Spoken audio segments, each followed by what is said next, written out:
ഇന്ന് നമ്മൾ ഉണ്ടാക്കുന്നത് ഒരു അവരയ്ക്ക. ഇതിന് ഇവിടെ പറയുന്നത് അവരയ്ക്ക എന്നാണ് പറയുന്നത്. നമുക്ക് വേറെ നാട്ടിൽ കിട്ടുന്ന ഒരു അമരയ്ക്ക ഉണ്ട്. അതുപോലെ തന്നെ ഇതിൻ്റെ രണ്ട് സൈഡും നമ്മൾ അരിഞ്ഞ് കളഞ്ഞിട്ടാണ് ഇതെടുക്കുന്നത്. ഇത് മെഴുക്കുവരട്ടി വയ്ക്കാനും തോരൻ വയ്ക്കാനും ഒക്കെ നല്ലതാണ്. ഞാനിപ്പോൾ ഇതൊരു മെഴുക്കുവരട്ടിയാണ് വയ്ക്കുന്നത്. ഇത് നിങ്ങളെ കാണിച്ചിട്ട് അരിയാമെന്ന് വിചാരിച്ചു. അപ്പോൾ ഇതിൻ്റെ കൂടെ ഒരു സവാളയും പച്ചമുളകും ഇതും അവരയ്ക്കായും അരിഞ്ഞെടുക്കാം.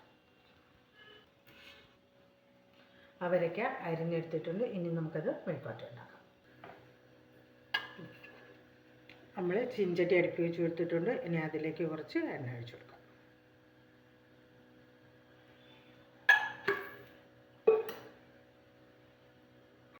അതിലോട്ട് കറിവേപ്പില ഇട്ട് കൊടുക്കാം. കുറച്ച് കറിവേപ്പില ഇട്ട്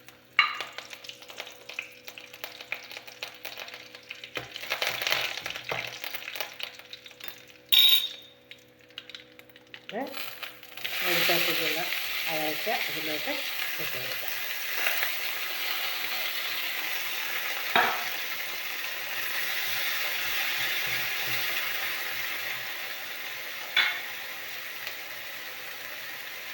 ഇട്ട് കൊടുക്കാം.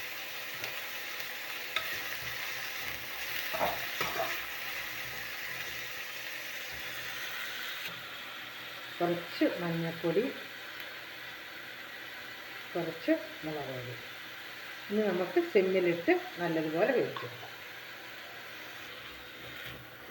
നല്ലപോലെ മിക്സ് ചെയ്ത്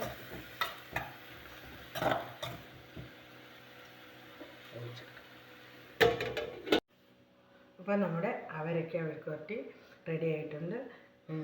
എല്ലാവരും ഇത് ഉണ്ടാക്കി നോക്കണം. ഇത് എത്ര പേര് ഉണ്ടാക്കി നോക്കിയിട്ടുണ്ട്, എത്ര പേർക്ക് അറിയാമെന്ന് എനിക്കറിയത്തില്ല. ഇത് പിന്നെ ഈ അവരയ്ക്ക തോരൻ ഉണ്ടാക്കി നോക്കിയിട്ടുള്ളവർ കമൻറ്റിലൂടെ എന്നെ അറിയിക്കണം. എല്ലാവരും എൻ്റെ വീഡിയോസ് കാണണം. എനിക്ക് ലൈക്ക് ചെയ്യണം, കമൻറ്റ് ചെയ്യണം.